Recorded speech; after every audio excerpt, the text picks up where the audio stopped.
What is going on, everybody? Welcome into NASCAR by the Numbers. You got me, NASCAR opinion, William Richard. You got my regular wild co-host, Armani, at Velocity XTC. And today we got a special guest for everybody. Now, this guy, if you're on the NASCAR Twitter world, he's nobody new to you.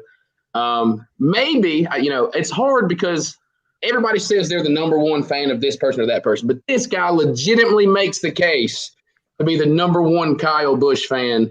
We got Dalton Good on here. What is going on, man? I know you got I believe you got a hockey game I know coming up, and you got the race. And I just saw your tweet a minute ago. You got this all coordinated out wardrobe wise. But what is going on a busy Sunday for you? I'm sorry, I still can't hear you guys. You're still static. All right, cool. We got some technical issues. We'll be all right. You got to start now, Dalton? Okay. Well, yeah, what was that question again?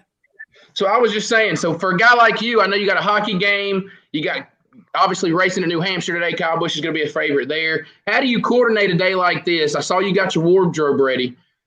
Are you excited, man? You got hockey, racing. Take us into your Sunday.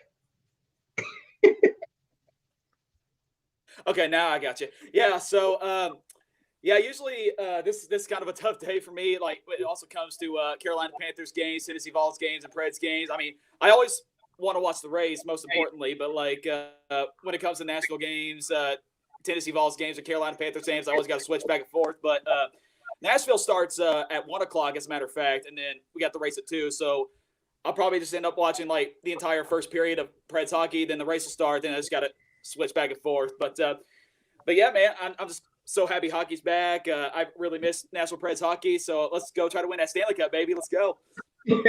I know the same. This year, we've finally got a setup that I think I'm going to have 2 TVs on at one time, so I can have the Panthers game on the bottom and have the race on the top. So I think I've got a plan to figure that out this year. So Obviously, with Dalton coming on, we're going to have a big Kyle Busch show. Everybody knows we're going to be talking about Kyle Busch. So we wanted to go ahead and get New Hampshire sort of out of the way and get our picks. Obviously, we got the Foxwoods. I believe it's the Foxwoods 301 today. Armani, kick us off. Give us something to look for in the race and who's going to win the race today. All right, so New Hampshire. We got the PJ1, which that's been going on a controversy these past couple of weeks, obviously with Texas and Kentucky and stuff like that. So I think we should expect something similar to what we've seen, 2018, 2017, closer to 2018. Maybe not the best race in the world, but like with the hotter conditions, especially coming into August, towards the end of the summer, you're probably going to see the same players up front. I know Almirola's on the pole for the 20th time in a row. Jimmy starting 20th. We'll see if, he can work his way back inside the top 10 and then wreck out and finish 30th again. Yeah, so pretty much typical New Hampshire stuff. I don't think we're going to be seeing anything different. It's going to, going to see a lot of spread out action. Drivers try to work the first lane and the third lane, not really the second, because the second lane can't really run too much. But yeah, that's my New Hampshire analysis. New Hampshire analysis. All right, who's everybody got winning today? Dalton, we'll let you go first. Well, I'm not ready to pick Kyle Busch just yet. I'm waiting for a win, and then I'll start picking them. But to be safe, I got to pick Kevin Harvick and Denny Hamlin. The 2 best drivers in the season this year. They're always good right off the truck, without practice, which we're going to talk about later on. But, it's been Kevin Harvick and Denny Hamlin here at this track, the past several years. So I expect the same battle for today. What's good, Armani? I'm going to go with the driver number 2, Brad Keselowski. He's been sneakily good in New Hampshire these past couple of years, having one of the better seasons of his career. I know he's got 2 wins pretty much by, luck, from Chase Elliott screwing up. But, he's been top 3 in points all season long. He and Jeremy Bullins have been clicking on it this year. So I'm going to go with the 2 car to go win number 3 in the season. So I really, really wanted to pick Kevin Harvick, but I feel like he's such a default pick right now. I'm not going to go with the easiest choice in the book. I'm going to go with the second easiest choice in the book. Denny Hamlin is going to get another win. I believe it would be his 4th career win at New Hampshire. He's had 5 top 10s in the last 6 races there. He's got a 9.88 career average finish there. So Harvick is going to be hard to beat. The one reason I do give Hamlin a little bit of edge, I believe Hamlin is starting in the top 3 or 4. So a little bit better starting track position for Hamlin. So he's going to be out front all day long. I'm sure Eric Almirola will find a way to lead laps early and then fall away at the end of the first stage. But Denny Hamlin, he's going to win today. So let's go ahead and get to this fun stuff right here. Because, like I said, we may have the number one Kyle Busch fan there is. And so we knew the second he was coming on, I said, you know what, we got to discuss Armani. And I'm going to let Dalton take the first stab at this. What in the world is wrong with Kyle Busch? Now, we asked that because since June 3rd of 2019, so over a calendar year, he has one win. Now, me and Armani happened to watch that win live and in person at Homestead, which also won him a championship. His right now in 2020, he has a 13.8 average finish, which is his worst since 2014. And another weird kind of thing I saw, Kyle's just simply not out fronted, like we said. So far this year, he's led 202 laps. So he's on pace to be right around the 400 mark. If you take how many laps he's led in the last 4 seasons and you averaged them all, he averages over 1,600 laps led. Right now, he's on pace to lead only a fourth of the laps he would typically lead in a season. So, Dalton, you go ahead and kick us off. You're the guy that follows him. You're a Kyle Busch expert. What is wrong with Kyle Busch in 2020? It's 2014 all over again. But all seriousness, I can think of 3 things, okay? Number one, for sure, lack of practice. Now, I know a lot of people are going to say, well, that's not the problem. Kyle really doesn't need practice. Guys, he really does. Okay, look, if you pay attention to practice last year, like 2019 when the Joe Gibbs cars were flat out dominant, you see Kyle and the team were never good unloading off the truck in practice. They would always have like slow times, and that's because they would spend the entire Friday and Saturday getting the car tuned up, getting it ready for Sunday for it to compete. And with the lack of practice, due to this COVID-19, you got to unload right off the track. We're never good at that. So there's one problem. And number 2, the aero package, I believe, still does not suit his style. And part of that brings us to number 3. You see, usually he gets trapped in the bag for, two reasons. Either one week he runs into someone's mess, or the other week he just shoots himself in the foot. Like, Texas, for an example, but Texas and Kansas, both 550 aero package races. Kyle had fast cars in both of those. In Texas, he got caught up in that big wreck. Now, who started it? I mean, I really don't care, but, he kind of ran into someone's mess there. He was just a victim in that one. And then the very next week in Kansas, he finally has a fast car, wins a stage. He's got a chance at finally getting it done this year, and then he just smacks it in the wall. And, once that happens, it just his chances of winning races are over. Like, because he's so far back, and with his package, it's really difficult for him to get back up front and get that clean air. And the same thing as what happened back when we came back from the pandemic. Too many speeding penalties. He would always get penalties on pit road, and that would wire him back. And the same thing happened last year. So every time he makes these makes, he just can't get back from it. I think that's a good thing to note too. Is I was talking with some guys last night at the short track, and we were kind of talking about how a guy like Kevin Harvick has been able to transition with this package fairly well, and a guy like Kyle hasn't. And so I think one thing we also talked is Kyle's a guy that mentally can get himself out of a race fairly quickly, and he's so. Kevin Harvick's always been a real technical driver, meticulous driver. Kyle's always about, I want to get to the front. I need to get to the front, whatever I need to do to get to the front. I want to pass cars. And this package doesn't allow that. And when you can't pass cars at corner, it kind of psychs him out a little bit. And I think also there are times where Kyle will start overdriving the car because he wants to pass people. He's not going to just sit there and, people have, one guy I was talking to before, he's noted sometimes you'll see Kevin Harvick lose for a moment because he'll know it's going to set him up for a better position another lap or two from now. Kyle's not wired that way. Kyle is, I'm going 100% all the time, and I'm going to do whatever I got to do to pass cars and get to the front. And with this package, trying to pass cars can sort of hurt you because you put yourself in a bad position, and instead of just trying to pass that one car, now you're going to lose 3 or 4 spots. Yep.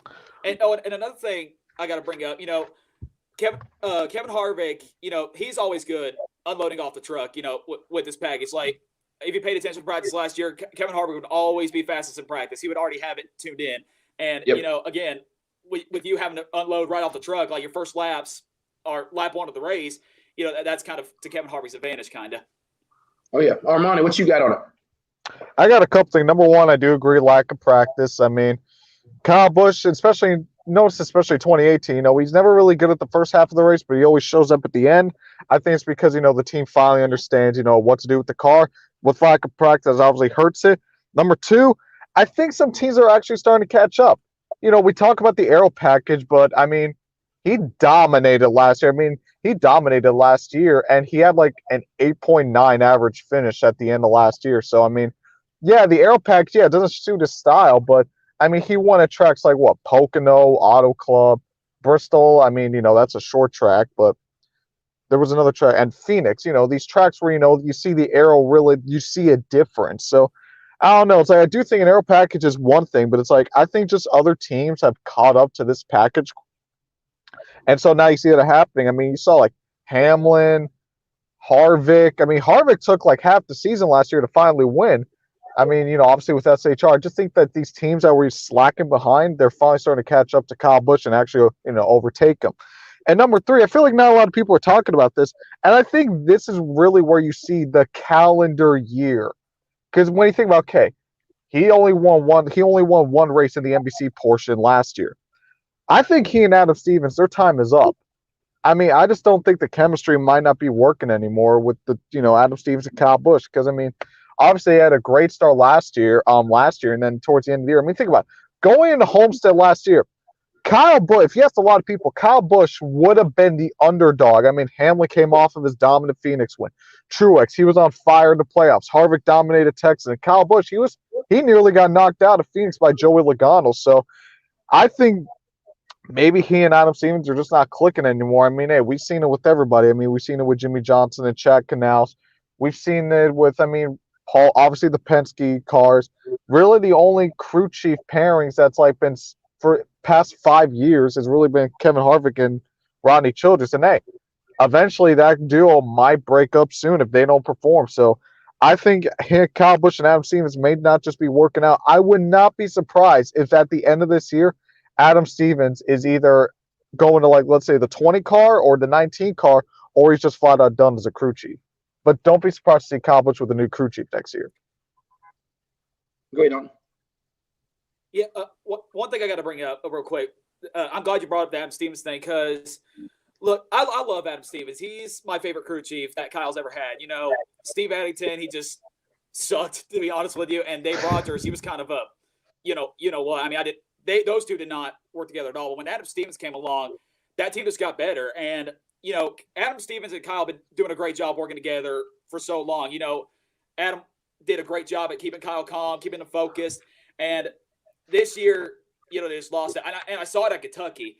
I remember listening to the radio conversations, and, usually Kyle's the mad one and Adam Stevens is the calm one. You know how that goes. And then Kentucky, it was the other way around. Adam was just like, screw this, I quit, stuff like that. And Kyle's just like, I really don't care, So I have a bad feeling that might be the problem. I don't think it's that as bad as, the top three races that I listed. But, I have a bad feeling that Adam and Kyle are kind of falling off a little bit. And that really worries me. So here's my thoughts on this. I think Kyle Busch falls into Kyle Busch's own trap. And so I really didn't have this opinion until I looked at I was expecting to have this opinion. It was practice. It was this. And while those things probably do play a role, understandably, I went to looking at this. So right now, Kyle Busch on the season has no wins, 8 top 5s, 10 top 10s, and a 3.8 average finish. Right now, my favorite driver, Chase Elliott, has 1 win, 7 top 5s, 9 top 10s, 13.7 average finish. About a month ago, people were saying Chase Elliott was arguably having the best year of his career. Chase Elliott has worse stats than Kyle Busch this year, and he's in one of his best seasons. Kyle Busch has better stats than Chase Elliott in theory. He's having his worst this season. The problem Kyle Busch has is Kyle Busch is so damn good that when he does this and he does not win, you think the world's over. There are people right now that would beg to have the season the 18 team is having right now. I mean, he's securely locked into not locked into the playoffs, but let's be honest. I believe he's still almost 2 races ahead of the cut line. One of his worst seasons, and he's still 2 entire races above the cut line. So I think Kyle Busch, it reminds me of when I was real young, I made bad grades. And then about third or fourth grade, I got my act together. Good grades. Well, once I started making good grades, my parents didn't play no games with the bad grade part anymore. There wasn't no such thing as C's and D's. So when you have that expectation, there's your expectation. We're so used to Kyle winning 3, 4, 5 races a year. The fact that he hasn't won is kind of mind-blowing. And so, I think it's been something that is sort of kind of gotten overblown, even by guys like me, because from perception, it looks bad. You're like, what's wrong with Kyle? Clearly, there's something wrong with Kyle. But if you look at it, he's not really having a bad year. There's people right now that think Chase Elliott's going to make his first ever Final Four this year based off of what he has done at this point. Kyle Busch has technically had more top 5s, more top 10s, and he's a tenth of a position away from average finish. So I think it's a perception thing. I think stuff like unloading, like Dalton said, I think is a very good point. I think that's something that Kyle is very good at diagnosing what is wrong with the car. Let's fix it and let's adjust. Kevin Harvick is straight off the trailer. Hamlin straight off the trailer. So I think those are really good points. And all those factors do play a role, but I think we're just so used to, it's like if LeBron goes out and only scores 20 points. You're thinking, well, what is wrong with LeBron? Well, 20 points, there's guys in the NBA that would beg to score 20 points, but LeBron averages 30. So you're thinking, what's going on? So Kyle Busch is falling into the spiral of being too damn good. And that's why all of a sudden it looks like he's off right now.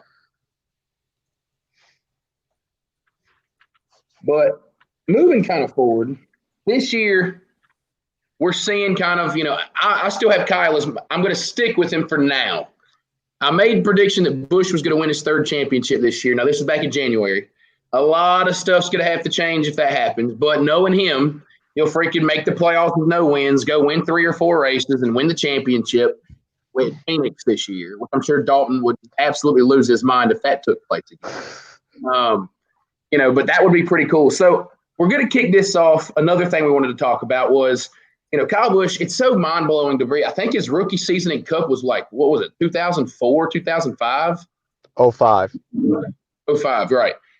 God, I feel it's so freaking long. It's like this is his 15th, 16th Cup season. That's unbelievable. But anyways, I remember back in the 5-car days, I liked Kyle back when he was in the 5 because I've always been more of a Hendrick Motorsports kind of guy, really the 24 car. But so I figured something fun we would do. I'm sure I'm going to trust Dalton on this because he's the fan perspective. Armani's probably going to pull a rabbit out of the hat here.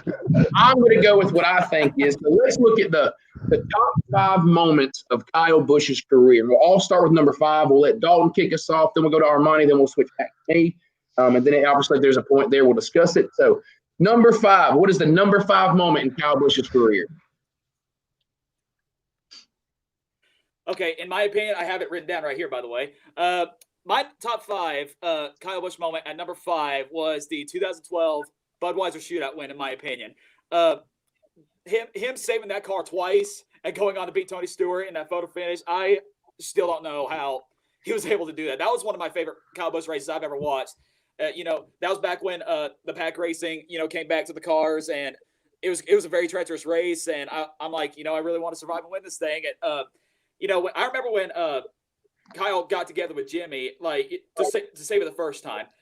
Like I thought, oh, dude, like save it, please. I had a good feeling that he was going to save it. Luckily enough, knowing that he did. And then in the second race with 2 laps to go, when Gordon gave him that push, spun him out of control. I'm like, I just remained calm, just do it again.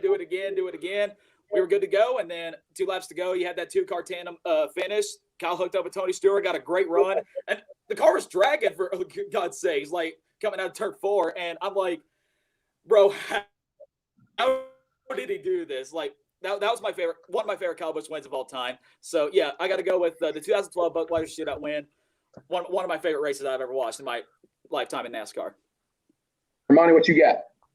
Number 5 is actually same thing for me, the 2012 Daytona race. So mainly because of the Kyle Busch saves. I mean, both times, like if you know Daytona, the apron to the banking is like almost, it's like you might as well, it's like a 90-degree angle. It's like there really is no just like transition. It's just abrupt.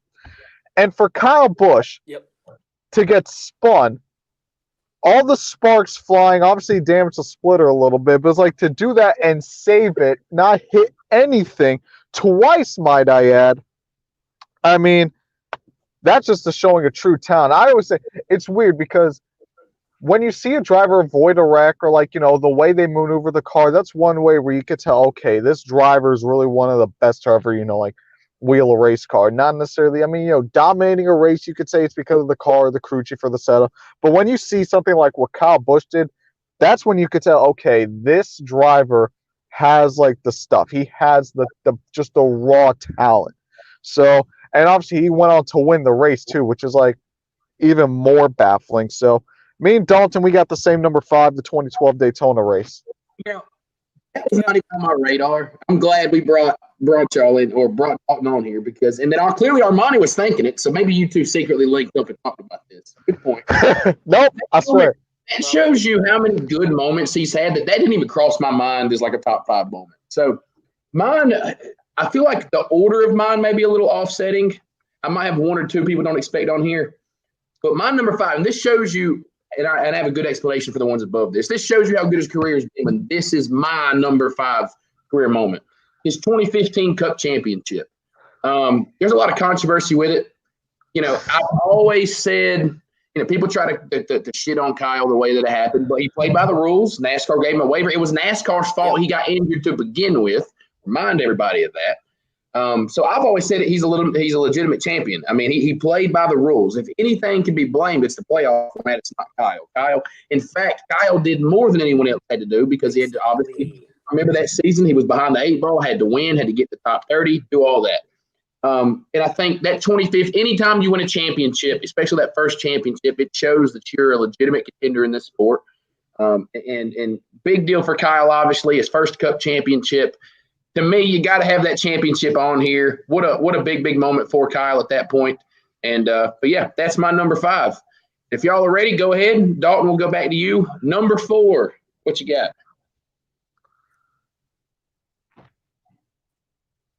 No, we got Dalton spinning for a second. Yeah, I think I'm doing something. Armani, go ahead and give your number 4. All right, my number 4 is Kyle Busch winning the 2018 Coca-Cola 600. Dominated the race, not as much as Martin Truex did 2 years prior, but he's excited for that. He's excited for that one. Did you steal my notes? Wait, we got the same one? Yeah, they got Did you steal my notes, bro? I swear to God, we did not link up. We did this just completely on our own. I swear to God. Don't worry, and then I'll let you go back. The other week we were doing like a track draft, like tracks we wish were on the schedule, and without any conversation, out of the whatever many tracks you could pick, me and Armani had the same number 1 track, which was Montreal, the road course. Armani's just good right there. I'm good for. I want to say I'm good at predicting, but then you watch some of the things I predicted. All right, Armani. Hashtag Ryan Newman to the 48. Anyway, moving on. So yeah, dominates the race, wins stage 1, stage 2, and stage 3, leads 374 laps, I believe is the number. And what this is come that English. Kyle Busch became the first driver to win at every track he competed at on the schedule. I'm not counting the Charlotte Rovals. I mean, it's the same facility. If you want to count it, you can. If you want to, whatever. I don't care. Yeah, but of course. Yeah, you can count that also. So besides Roval, take Rovals out of the equation. He has won at every facility that he has competed in on the Cup Series schedule. So, I mean, Jimmy Johnson, Dale Earnhardt, Jeff Gordon, Richard Petty, the legends of the sport, you would put in the top 5. They did not accomplish what Kyle Busch did on that night in 2018. So, I got that at number 4. All right. I know you got the same thing, but explain your reasoning. Well, okay, so yeah, that was my number 4 also. And a matter of fact, I was there at that race. As a matter of fact, that was my first ever Coca-Cola 600. The first time I ever got hot passes to a race, as a matter of fact. I even got that wind die cast downstairs displayed. But yeah, it was just so good to be there at a crown jewel race, watching Kyle finally win the Coca-Cola 600. I know it's been the past couple of years, but the Coca-Cola 600 is, in my opinion, one of my favorite races of the entire season. I just love how it's on. We got to Monaco Grand Prix to start, and then the Indy 500 next, then you go to the Coca-Cola 600 right after. And so that's always been my favorite days of the year. And watching Kyle finally win at every single track of Charlotte of all places. I expected to have him win at Charlotte a long time ago, but him to finally get a win there, that was just so relieving. Unfortunately, it ain't going to matter anymore because they're going to add new tracks to the schedule next year. So I guess we've got to do it all over again. The 600 race I typically go to every single year. Obviously couldn't this year because no fans. It's like a ritual for me. I go every single season to the 600. So next time through, we'll have to all link up. I don't think Armani's ever been to the 600, so No. we'll have him to come up there. So my number 4 is way different than what y'all said. We're apparently on two different wavelengths here. So my number 4 is the 2008 season, but more specifically, Richmond 2008 with Dale Earnhardt Jr. Because the 2008 season is sort of, Kyle had won 3 or 4 races in Cup prior to that year. That was his opening out, his coming out party. This showed that this guy is going to be around for a long time. But that race, one thing Kyle Busch is defined by is he's the villain of the Cup Series. He wears the black hat. And that was the first major step to Kyle Busch being the bad guy and the bad boy of NASCAR. Going in there, people know, racers know he didn't deliberately take out Dale Earnhardt Jr. Dale Earnhardt Jr. will tell you he didn't take it out on purpose. But the fans saw it completely differently. I mean, there are stories that they legitimately had to have security walk Kyle Busch outside of that racetrack. In fact, there was a story somewhere else that later in that season, they had death threats going against Kyle Busch later that season. That's how big a deal him and Dale Jr. colliding were. And that is a big moment, in my opinion. Kyle Busch is defined as the bad boy. That was the first black cap moment to where people said we're ganging up on him.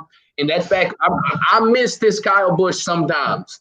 Is I remember after the race, he was just shrugged it off. It just is what it is. I don't care.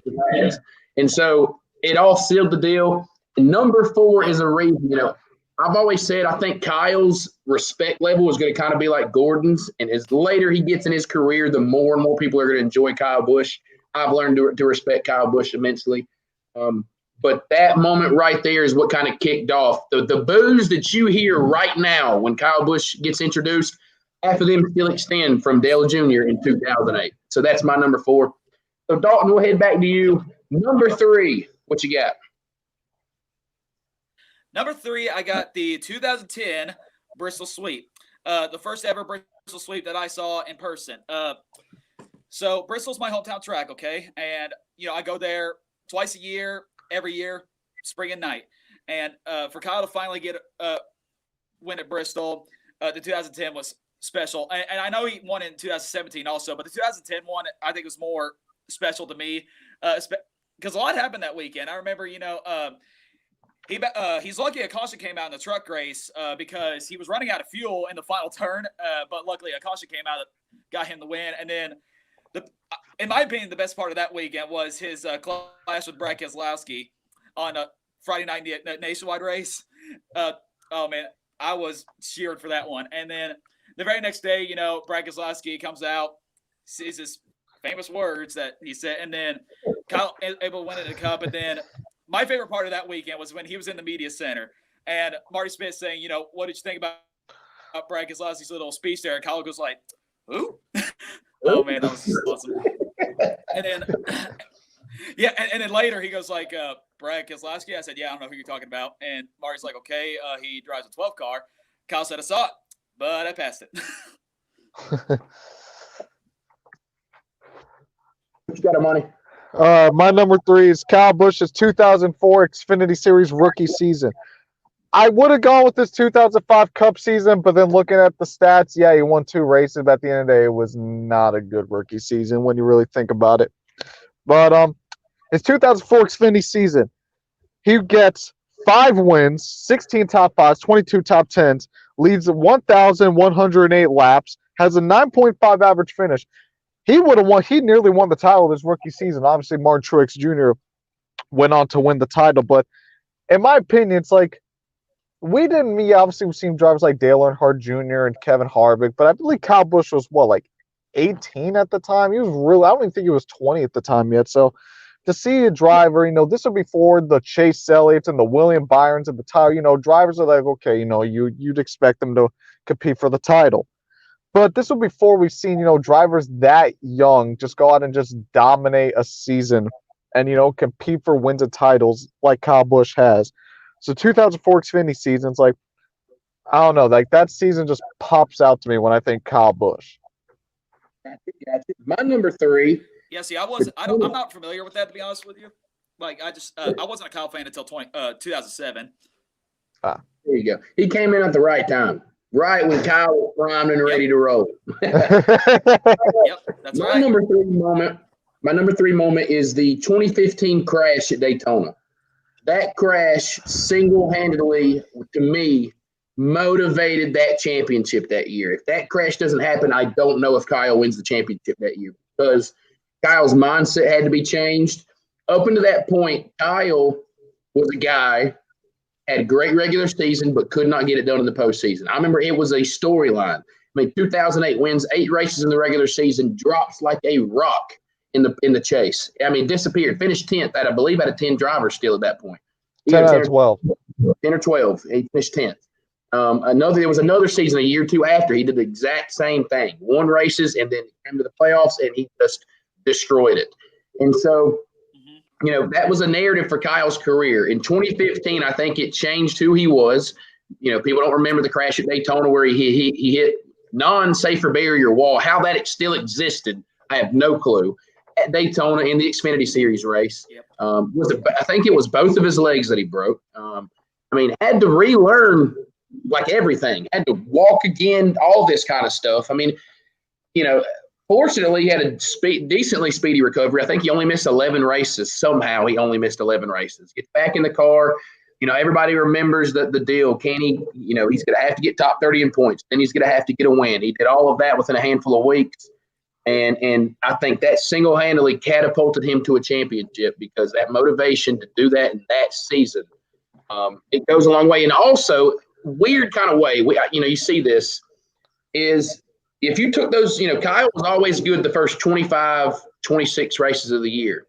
Well, when you missed the first 11 races, you only ran 25 races that year. So maybe that shorter season, in a sense, also helped that team. There wasn't that extra 10 races to fall apart in some sort of sense. So for me, number 3, 2015 crash at Daytona.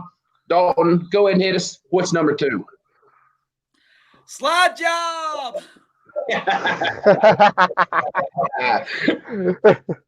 That's good. Oh man, that was such a great finish. Such a great finish, and such a great call too. Yeah, slide job will always be my number 1 favorite Kyle finish. Of course, he's still got a long career to go, but I really don't see anything beating 2018 slide job. That was such was that when he did wasn't that when he did the crying face?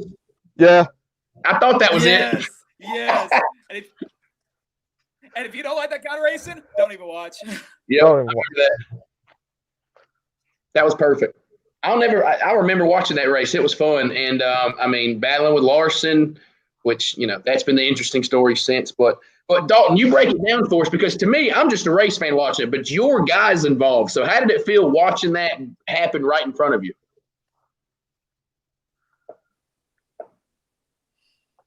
Wait, say that one more time. I said, for me and Armani were just watching that finish as just race fans, but your driver was involved. So tell me, how crazy was it with your driver involved watching it take place? Okay, so I remember watching it with my dad and my stepmom, and I remember my dad kept sitting there every lap saying, "Son, Kyle Larson's got to catch him. Kyle Larson's got to catch him." I'm like, shut up. But then when Larson hit the wall with about 5 to go, I'm like, okay, he hit the wall, it's over. As long as the caution doesn't come out, Kyle's got this in the bag. But then here comes Ryan Newman holding him up, and I'm like, great, that lead's gone. And so it came down to the final lap, and I thought Kyle still had a good lead. I thought it was manageable for him to go on a win. But then when Larson sent in the turn 1, I'm like, no, it's over. And then I watched him get into the wall, and all I immediately said was, hit him back. And sure enough, he did. And boy, you should have been at my house that night. I went berserk.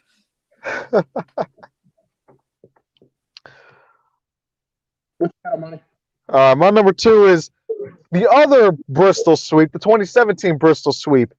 I don't really remember too much about 2010 because I was like 9 years old at the time. So, but obviously he won the truck and Xfinity race in dominating fashion. But the Cup race, it felt more like a storyline for Kyle Busch. It was like, all right, he start? I remember like before the race started, it's like, all right, he's starting 17th mid pack. This was like before Bristol really, got a groove, like in 2018 where it really had that real identity again. So it was like, starting 17th, can he work his way back up? Obviously he did. He won stage 1. And then he had to duel with his protege, Eric Jones, who dominated the race. I don't think he won any stages, but he led like 260-something laps. So obvious, and this was like when the high line was way more dominant than the bottom line, so it was really just like a one groove track on the top. So to watch Kyle really like just have to work his way from 17th to first, and I think he fell back again, and to go back and just work through Eric Jones, really make that rookie have to try to earn that win, and for Kyle Busch to hold off a dominant Eric Jones to get the win, it was really like, after watching that race I was like, damn, it just felt like a piece of work that was just like complete. It felt like a storyline was complete with that weekend. And then obviously Kyle Busch is like a post-race reaction where he goes like this with the ears, and then he holds the 3, Yes. and then he grabs the broom. It was a perfect storm. Perfect storm. My number 2. I remember that. I sat in the. Yeah, go ahead. Oh no, go ahead, William. Are you No, okay, I mean, well, I I remember, I remember that night. I sat in. Yeah, I sat in that pit in Bristol Infield where the Infield Care Center downtown house watching that. Nice. Yeah. 2017 was not a good year for me as a Junior fan and a Johnson fan and a Kane fan. So 2017 I'd like to forget. Yeah, I never got to see my driver win once, and he gets to see his driver win 3 times in one weekend. But my number 2 is the 2019 Cup Series championship. Obviously, last year, me and Armani were there. The reason I have it over the first one is because last year was the confirmation championship. People can talk all the shit they want to about 2015. Oh, you missed races. Oh, you did this. You got nothing you can say about it this time. 2-time champion, legitimate 2-time champion. And we all know anytime you win a championship at the Cup Series level, you're going to probably be a Hall of Famer. I feel like that's kind of one of those automatic qualifiers in a sense. But to win multiple championships is something a lot of drivers don't get to do. So, Kyle, who was already on an elite list of talent we've ever seen, just further adds to that. And, I think that was just a big moment. I got to see that live and in person with Armani last year, my first ever championship race. Long, really kind of boring Homestead race last year, but Kyle went to town like he typically does and made sure he brought it home. So now, and he had to win the South Florida streets. Yeah. So now the big moment for all 3 of us. Dalton, we're kicking back off with you. The number 1 moment in Kyle Busch's career. What do you have?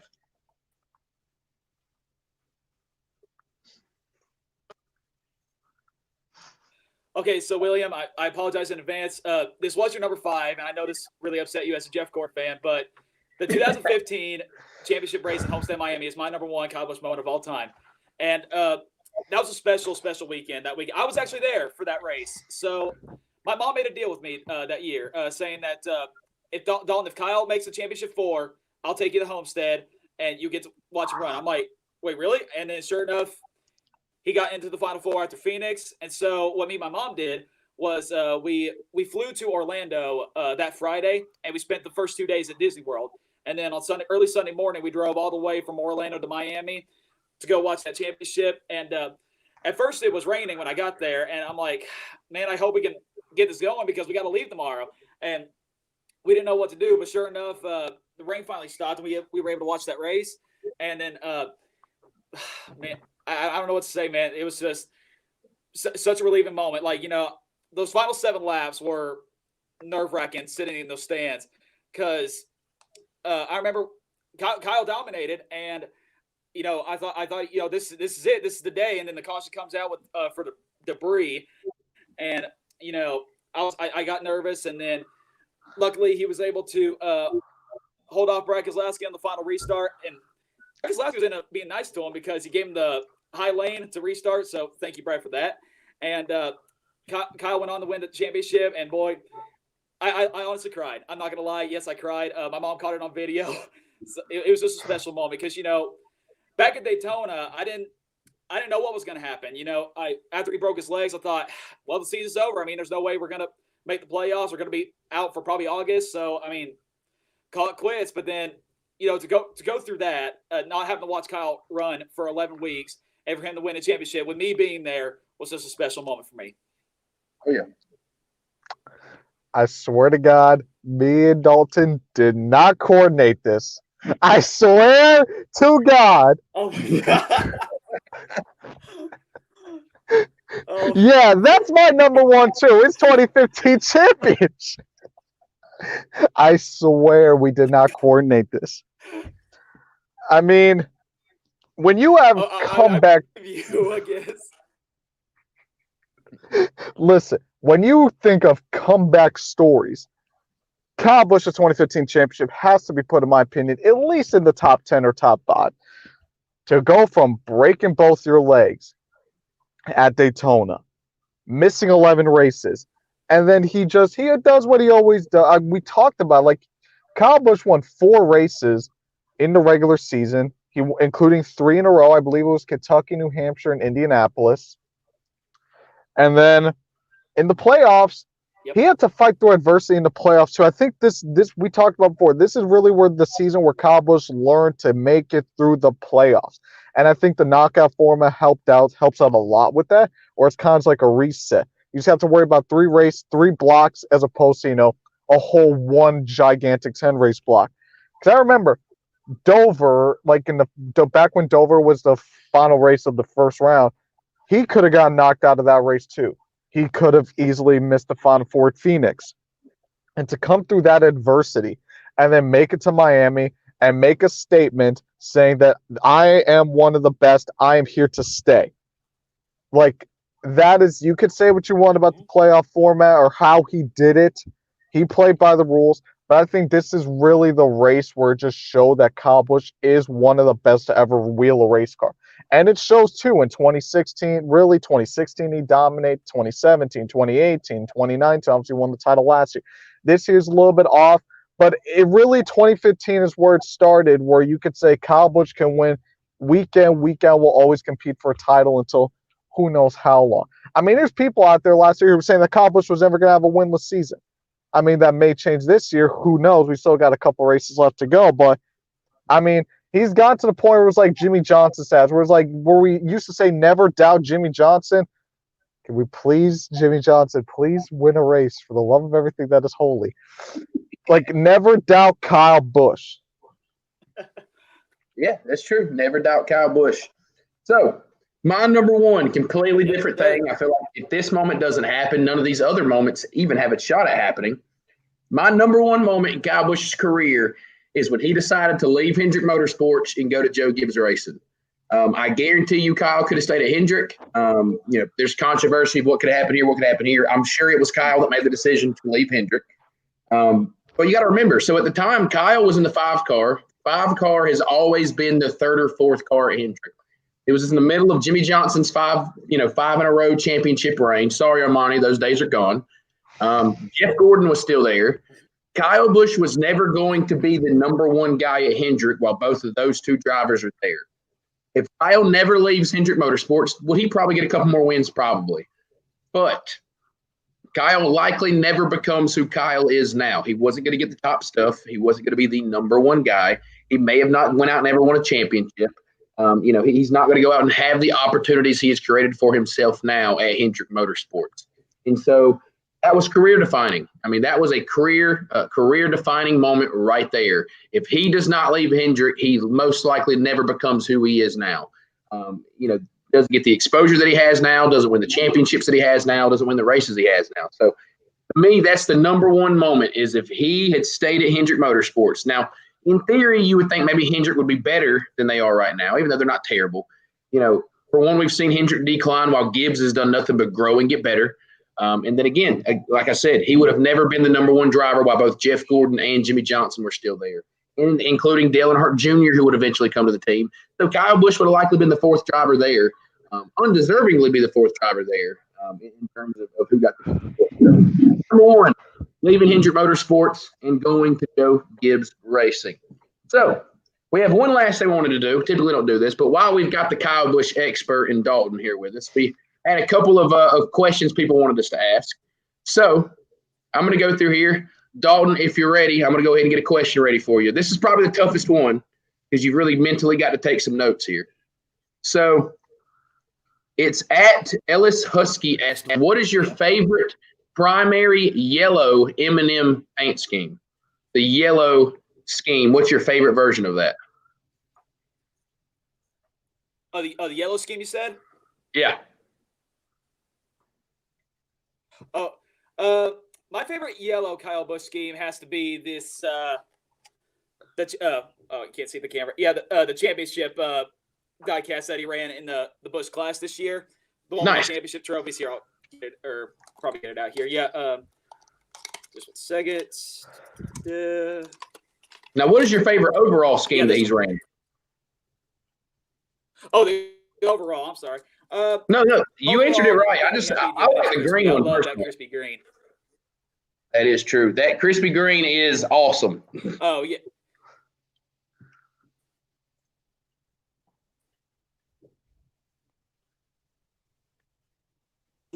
Armani, what you got? What's your favorite Busch scheme?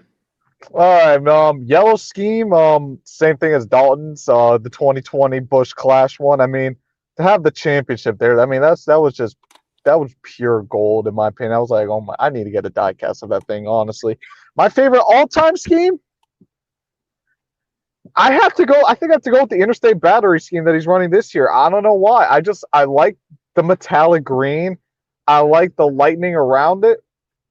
And I don't know why, like the I Am Second list. I know the I Am Second is a sponsor, but just to see it behind Kyle Busch, to have a driver, like first thing I thought of, someone behind Kyle Busch reading I Am Second, it just seems like a Kyle Busch thing to have in the back of the car. I know it's a sponsor. I know it's the name of the sponsor, but it just seems like something Kyle Busch would put on the car.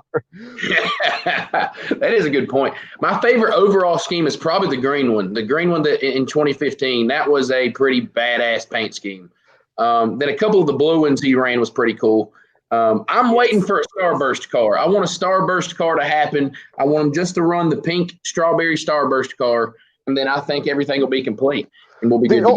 The only reason I don't like the 2015 scheme is because I think it had a black side. Starburst was supposed to happen in the Xfinity Series this year. Fingers crossed. Fingers crossed. I've heard about that.